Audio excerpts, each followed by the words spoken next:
What's going on, foodie fam? So today we are making a shrimp gumbo, and we are going to show you every little stage that you need to do. This is a follow me video, so it's going to be a little longer, but it's going to get really detailed as in what you need to do to make sure your gumbo is coming out perfectly, okay? So without further ado, let's get started. First thing you want to do is get your grocery list. Now, if you're doing, I don't care if you're doing a shrimp gumbo, a seafood gumbo, this is actually going to be a seafood gumbo. You want to make sure that you get all your ingredients fresh and ready to go. I do not use frozen shrimp or anything like that in this, so please don't. Now, I like to go ahead and chop my vegetables first. Now, here's the key thing. I am actually going to use a food processor, so I'm not worried about the chop on this. If you don't have a food processor, you can chop this pretty fine, or you can chop this chunky. It doesn't matter to your liking. I just want my vegetables actually kind of melt in to the gumbo, so you don't see it. So that's why I cut it I use a food processor. Other pro tip is right here. Save all your scraps.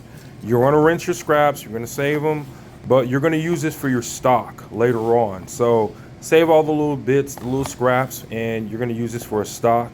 If you also wanna use it for dehydrating the scraps and utilizing it as and using it as a seasoning, like a powder later on, you can do that too. But I'm gonna save all my scraps for this gumbo itself. If I don't have a gumbo, I'll put it in a small container, put it in the freezer, or like I said, I'll dehydrate it and utilize it as a seasoning later on. So as you can notice, I kind of chopped it really fine. Like I said, I don't want my onions in my gumbo. I don't want you to see my onions. If you got kids or anything like that, or people that don't like onions, or that don't really like seeing onions, go ahead and do it this way. You're gonna chop the celery up. First, you want to clean all your vegetables, make sure it's clean. And you're gonna chop your vegetables up and put them in a food processor. I am using the whole thing of celery, all the vegetables, because I really want a lot of flavor in this, and you're gonna get a lot of flavor from the Trinity. They call this a Holy Trinity in Louisiana. And other different regions of the world, like Italian, they all have a different kind of Trinity or kind of base that they use for a lot of their ingredients, especially. And what I think I'm going to do, actually, I'm going to probably create like a chart so you can utilize that chart. So I'm going to show you that later. Now, like I said, I got my celery chopped. Now I'm going to go ahead and do my bell peppers. I'm going to chop that down and bring it in there. And I'm going to, I can just break it apart. Doesn't matter. Like I said, I'm going to chop this pretty fine. If you're using bell peppers, make sure if you're using the yellow or the orange, that is a sweeter bell pepper. So it will actually make your gumbo sweet. And if you're also using onions, your onions can taste different. So if you're using a sweeter onion, like a yellow onion, it will give it a little bit of a sweeter taste. I like using white onions because I have more control over the flavor. So I use white onions. So as you notice, I added a little bit more onions in there. I took all my parts of my trash and I put them in a pot. And I'm actually going to take this parsley, I'm going to wash it up a little bit, and then I'm going to add this into my stock as well. You don't want any part of this to go to waste. You want to use everything that you got. I'm going to put this in there, rinse a little bit of that water out, make sure I got it, and I'm just going to add that in there. Now I do have this on like a medium high, so I'm actually making this stock, and it's probably going to take about 2-3 hours for me to make a good decent stock. So, but I'm not worried about it. I got so many things to do on this gumbo that I'm just kind of gonna let the stock go as it goes. So I'm gonna chop this parsley up real fine, not too fine, but just a little bit. I'm gonna put this to the side because I'll use this later. And now I'm gonna go ahead and continue to prep my sausage. Now, this is not, I have more sausage than this, so please don't kill me in the comments. I actually have about 2 pounds of sausage. I got some andouille sausage, and I love using beef sausage. Mostly I like using beef sausage instead of andouille, but I had some andouille left over from another thing I was doing, so I added some andouille sausage and my beef sausage in there.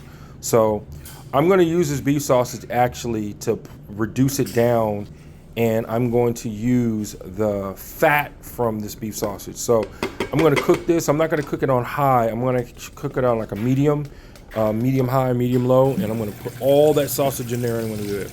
And I still clean my chicken. I don't care what anybody says, clean your chicken. Just clean your chicken, please. They got feathers on it. They got all kinds of stuff on it. You get a little slime. Just clean it. I cleaned it with a little bit of vinegar and water. I'll also have soap water on the side, so I do clean out the sink so you do not spread the bacteria of the chicken. I understand the reason why people say don't clean it. I just disagree with it, and I've never worked in a restaurant that did not clean their chicken. If they don't clean their chicken, I'm not eating it. I'm sorry. All right, so now, if you notice, I got my stock going on this side. It's going pretty well. I'm gonna actually fortify this stock a little bit more in a few. I'm gonna take the shells from my shrimp. Now I got 2.5 pounds shrimp right here, probably 3 pounds actually, of shrimp. I'm gonna go ahead and season this real quick, and I'm going to put this in the refrigerator, and I'm gonna let it sit in the refrigerator for a little bit so the flavors can kind of mesh into the shrimp. Is this process needed? Not as much as people think it is, but I like doing it anyway, so I do it. Now I have the shrimp shells. I'm going to put that in my stock, and I'm going to also add a little bit of chicken broth in there. I always use better than bouillon. Now you can use a vegetable broth or a chicken broth. I like to use chicken broth because I am doing a seafood gumbo. If you're not doing a seafood gumbo and you just want a regular, vegetable broth, you can do that. Or now I'm going to take the chicken that I've actually seared on this side over here, and I'm going to put it directly into the broth. So now I notice that, okay, I want to get a little bit of these bits off of here. I'm going to put this on high a little bit, take some of that stock, and I'm going to take all those bits off the bottom of the pan. I'm taking it all, every little bit. I want it. And I'm putting it right back into the stock. So nothing was wasted in this process. I'm gonna take the chicken out of the stock, and I'm gonna let this chill down for a little bit, and now I'm going to strain out my stock.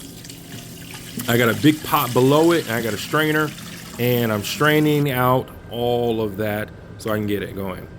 Now here's the most important part, especially in a gumbo. You wanna get the roux right. Now, a lot of people mess up on the roux. Either they got it on too hot, they got it on too low. I'm gonna tell you right now, if you put it on a medium high, or medium whatever, as long as you're staying in there stirring, and this takes a while. You're gonna be stirring for probably about 15 minutes. You wanna keep your vents on, and as long as you're constantly stirring, you can just do it this way. Now, your goal is not to get a peanut butter. You wanna get it to almost like a dark chocolate color, and then you want to put your vegetables in. When you put your vegetables in right at this moment, this is actually going to stop the cooking process of your roux, and it will stop the color. So I already got my onions, my celery. Now I'm getting my bell peppers in there. And what I'm going to do, since this is breaking down, all the water is in there, I'm going to let this cook down a little bit, and I'm going to start adding in my garlic, some more aromatics. And I'm going to add in my parsley, and you can add any other herbs that you want. I've seen people add thyme into their gumbo. Don't ask me why, but they do, and there's nothing wrong with that. You can add whatever you want, and it's your gumbo. Now this is my Cajun season. I'll add, you know what? I'll make a separate video on different spices that I have around the house, just so y'all can have them and think. Now, when I do my spices, I never put salt in my spices because I want to be complete control over the salt. And here we go. I added a little bit of salt into the gumbo, and now I'm going to take this over to my stock, which is in a huge pot, and I'm going to pour it in. Now, the reason why I do it this way, it's easier for me to carry, and I don't have to worry about the stock spilling over. I have more control over this, and if you notice, it spilled all the way up to the top, but it didn't spill on me or in my sink, so I got all that goodness in there. I'm going to mix this in, and I'm going to let this run probably for about an hour and a half. Now, while that's cooking or breaking down, or the stock is going, I'm going to go ahead and debone my chicken. I'm going to take a little bit of the fat off, the gristle and the bone, and I'm going to chop it up because I want to make sure every piece, every spoonful that you get, you're getting a piece of chicken. Now, some people get lazy with it and just go ahead and put the whole bone in there. I'm not going to do that. I'm going to chop it up, pour it in there, and now we're going to do it this way. Now, the sausage. Got tons of sausage. I'm pouring it all in there, every last bit of it. That's about 2 pounds of sausage in there.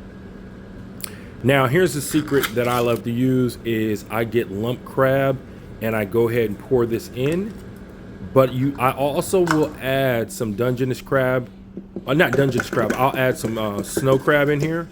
And I add snow crab because Dungeness crab has like a sweeter flavor to it, and I prefer not to have it. When I add my shrimp in, I've taken it off the eye, and this is literally the last 2 minutes of the cook. And I've taken it off the eye, and look at that gumbo. Everything comes out perfect. Shrimp is not overcooked. Sausage is perfect. Gumbo looks great. Now, let me know what you think in the comments, all right? Talk to y'all later. And hey, if you have something that you want to make, let me know.